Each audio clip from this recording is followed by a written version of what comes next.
Alright, guys. There's a lot to discuss with this week's chapter, and for the most part, I'm not impressed with the final. This literally being the final chapter of Wano. A conclusion to the most recent saga, the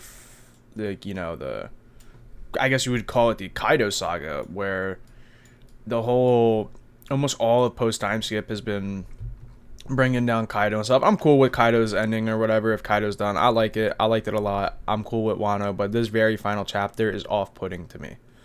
So let's just jump right into it. This is going to be more of like a discussion video. I'm not going to be having panels up or anything like that or whatever. Maybe one or two, but let's just get into the video. So jumping into the cover, the cover page here, we got Caesar attacking Katakuri. And in the background, we can kind of see Katakuri punching on what looks like EG. Whatever. I mean, they had to do something to get Katakuri, because who's beating Katakuri on Whole Kick right now? Literally nobody. I think they could all jump Katakuri. He would still win. Charles Barkley, Katakuri playing no games. But, I mean, it's Caesar. So even if Katakuri could see the future, and he could see, like, dude, I'm choking on something. Like, let's say Caesar, like, took out all the air or whatever. He can't see it and react to it. So that's kind of like an interesting... It's kind of like an interesting way of countering Katakuri. Because even though he knows something's happening, he doesn't know how. It's not like a fist. It's not like a punch where he can see it and react to it and dodge it. Like, this is literally the air being sucked away from him. So I'm kind of curious what next week's cover page is going to be like. But chapter starts off, and they're kind of like recounting the progress of Wano, how the Wano arc progressed, like bringing the Akazaya Samurai back, bringing Momo back, the restoration of the Kozuki clan, the ousting, I guess, of the Kurozumi clan, and everything. But don't get me wrong, there's a lot of good moments in this chapter. There's a lot of wholesome moments in this chapter, like with Luffy, and Luffy's talking to Momo, and even though Momo's an adult, Luffy's just like, you're just like fucking big weak crybaby, like I think of you a little brother and everything like that. And Luffy and them saying goodbye and stuff, that was good. It was a great character moment. I love Momo's character throughout pretty much all of post-time skip, right? Obviously, he wasn't in pre-time skip, but since we've met Momo, I've liked Momo's character progression the entire time. I liked Luffy's interactions with Momo the entire time. So Luffy and Momo have these great moments in this chapter, Their interactions are great, but there's just so much weird writing choices in this chapter. First of all, you picture lookers aren't going to be happy with this chapter. There's a lot of reading. There's a lot of dialogues. So for you guys that look at the pictures, bro, and you guys don't really read the story, you don't know what's going on, rest in peace. But like to rattle off on some of the weird, just I guess like writing choice of this chapter is like, why would Oda off screen the Yamato interaction with Luffy, and Yamato telling Luffy like, I'm turning you down from your crew or whatever? Like, how did that conversation go? She just comes back to Momo and she's like, yeah, man, I'm just not going. I'm just not going on the ship with them. I don't care. And I don't know. It feels bad to make that design decision. 1 second. And Kinemon's like, are you content with this? Like, you said you wanted to go out and you want to explore the sea and all that kind of stuff. And Yamato goes, I do want to follow in Odin's journey, but, Odin started off in Wano. He had great adventures here and all this kind of stuff. And then he went out to sea afterwards. So I'm going to learn as much as I can about this place before she leaves, which is cool and all.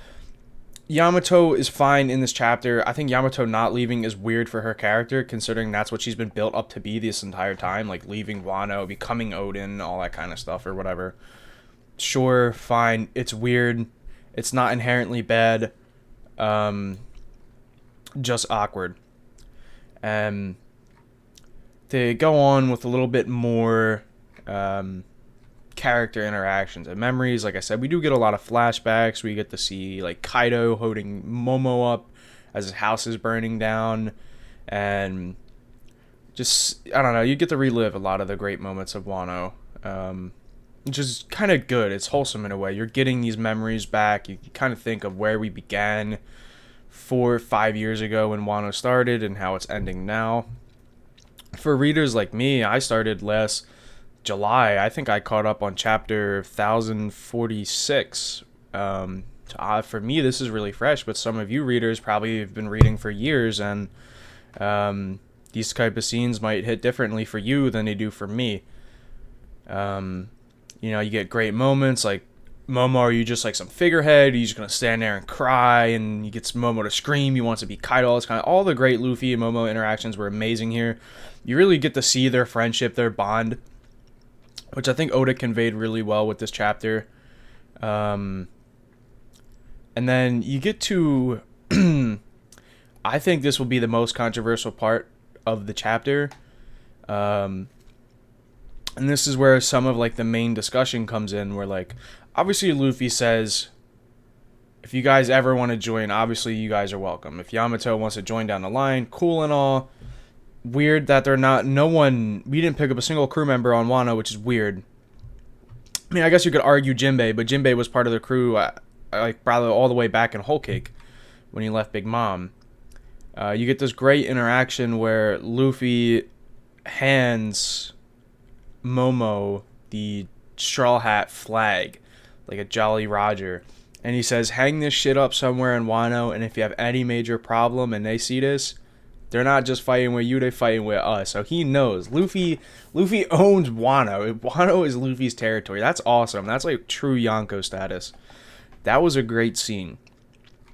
And then the real controversial shit happens with Hiyori at the end, where Hiyori's discussing her interactions and her history and everything with the Kurozumi family, mainly Orochi. And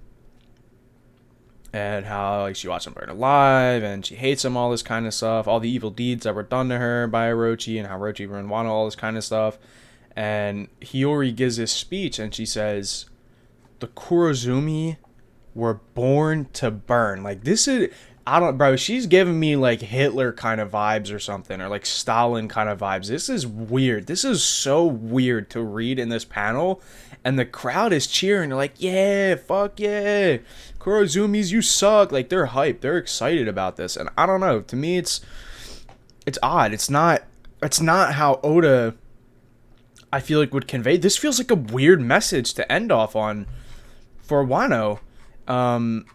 If you scroll all the way down to the ending, when the final curtain closes and the chapter ends, it says, inherited will never fades. And obviously inherited will is one of the like themes of One Piece. It's a big topic in One Piece, obviously with the Will of D and all that kind of stuff. But is that like fate? Is that all certain characters are meant to be? Should all the Kurozumis be vilified because of, I don't want to say a few bad apples, there were quite a, like, you know, they were bad people at one point, but are all of them bad? Do all of them deserve to burn because of the sins of the father?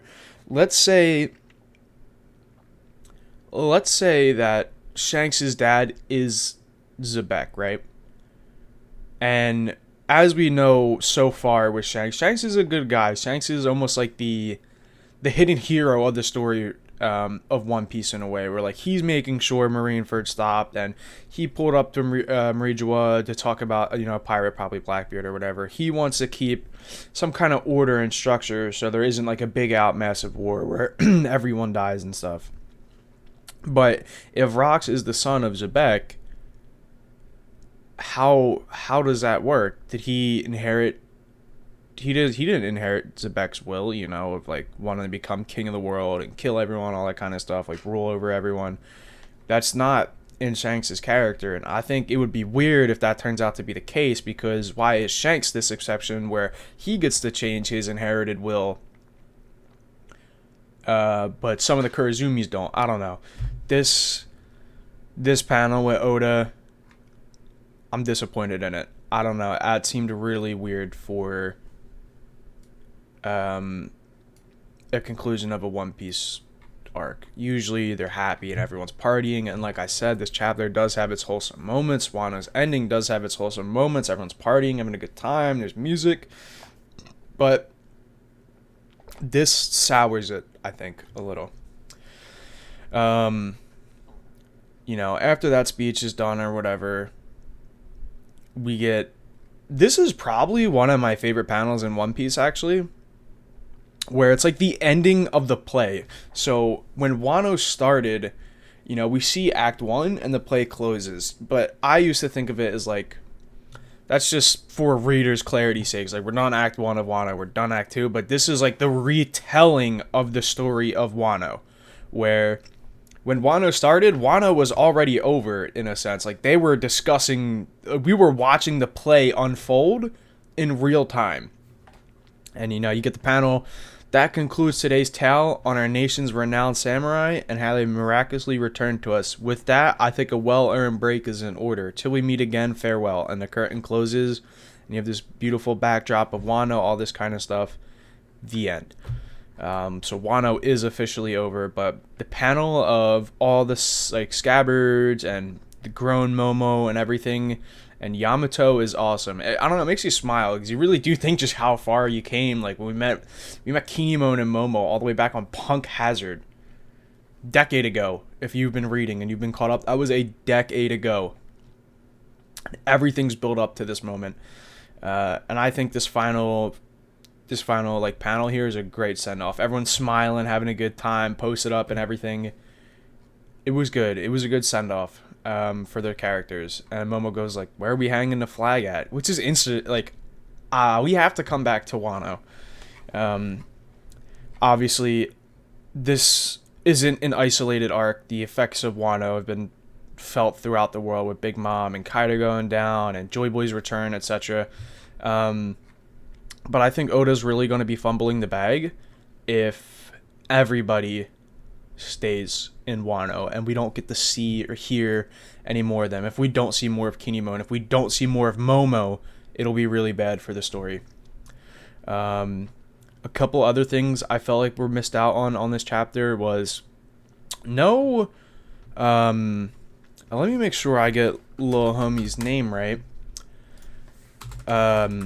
The girl all the way at the start of the arc with Luffy and Otama. So Otama's obviously the girl that can give like the like rice balls or whatever from her cheek, and she feeds it and she can possess animals or whatever. She becomes their leader.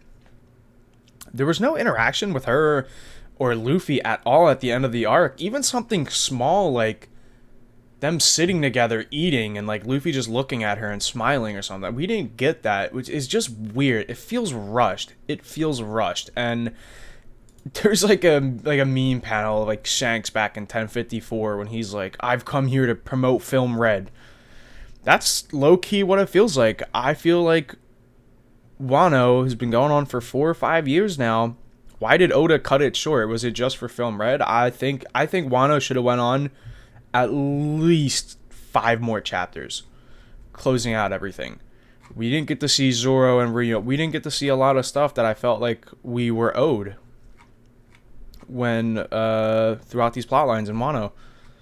But yeah, that's all. I kind of just wanted to get on here and ramble about, my thoughts on this. Honestly, as a chapter, I think I'm giving it like a 7 out of 10. Because like I said, there are great moments. The whole show with Hiyori really bothered me.